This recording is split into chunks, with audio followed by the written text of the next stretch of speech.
Hello, this is Flights in Asia, and in this video, we'll be heading down under to Australia, where Turkish Airlines has announced plans to launch its highly anticipated first route to the country and continent. Turkish Airlines announced its first foray and debut to Australia and named Melbourne as its first destination in the country. From March 15, the Turkish national airline will operate 3 weekly flights each from Istanbul to Melbourne, though these won't be non-stop flights as there will be a stop in Singapore along the way. To start, Turkish Airlines will operate a 300-seat Boeing 787-9 Dreamliner aircraft before switching to an Airbus A350-900 from April. With Turkish Airlines' new route launch to Melbourne, it will be the lone European airline serving flights to Melbourne, and between Singapore and Melbourne, will be competing with Singapore and Scoot, along with Qantas and Jetstar. Melbourne is Turkish Airlines' 346th destination in its global network, though it is a landmark route for the airline as it will be the first in Australia, the 6th continent and the 130th country that the airline will reach.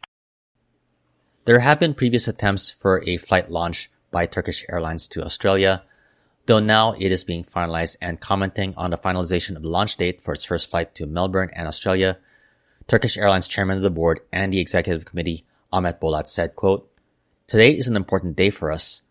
We have realized our goal of reaching the continent of Australia, which we have been successfully working on for a while, with the confirmed flight date."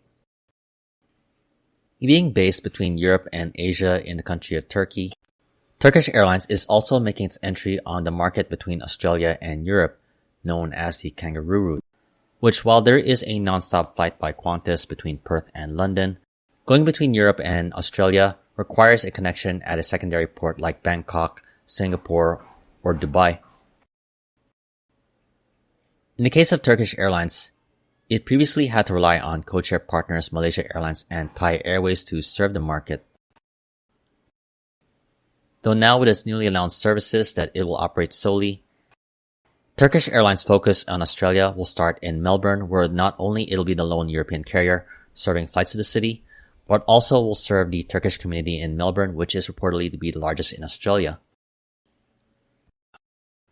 Beyond Melbourne, Turkish Airlines has future expansion plans with the hopes of having non-stop flights to Australia from Istanbul, though these plans are pending the delivery of aircraft capable of operating such flights like the Airbus A350-1000 or the 777X from Boeing.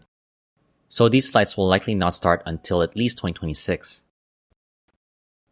While waiting for the aircraft capable of operating the longer flights to Australia, the Australian government has already provided the pathway for expanded flight rights to the country by the airline, which was approved back in December.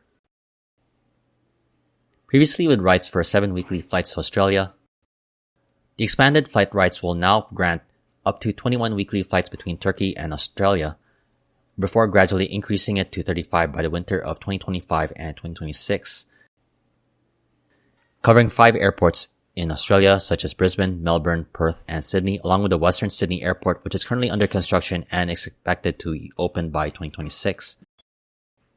Turkish Airlines will also be allowed Fifth Freedom flights to 2 points in Asia or the Middle East along the way.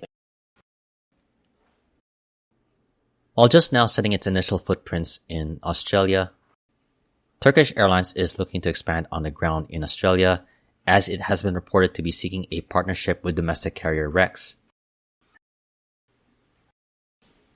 Finally set to operate its first flights to Australia, Turkish Airlines is looking to expand its presence in Australia and position itself better on the Kangaroo Route between Australia and Europe. That's all for now. I definitely hope you enjoyed this video. If you liked it, please like, comment, share, and subscribe. This has been Flights in Asia, highlighting the news and updates from the aviation and travel scene in the Asia Pacific. Thank you for watching and have a great day.